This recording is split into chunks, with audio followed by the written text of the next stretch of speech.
companies, lahat sikat. Kaya naman for you to get in, kailangan magpagalingan, magpatalbugan, at magpabonggahan.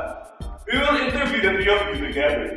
Kayong tatlo ang lucky finalists, where there can only be one. So you have to impress me with your 3 Bs. 3 Bs? Yes! 3 Bs. Buhok, bihis, at boses. Oh! The weakest thing will be ejected from this building. Let's begin. First category, buhok. My hair is soft, smooth, silky, and curly. Parang kuryente.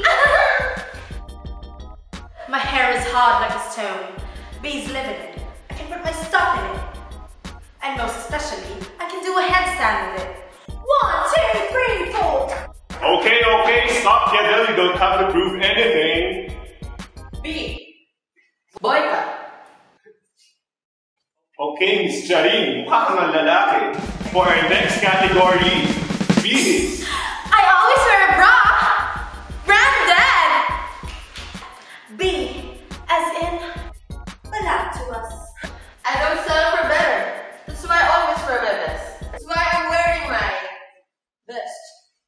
Mukhang nagkakalokohan na tayo dito ah. For our last category, boses. I give my all to have just one more night with you. I'd risk my life. Never find someone like you.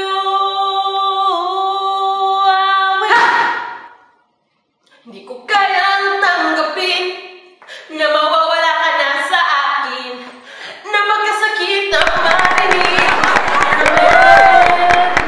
Okay, I think I made the decision.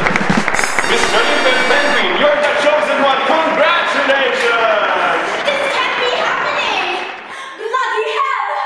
But before you get the job, you need to have a makeover. A makeover!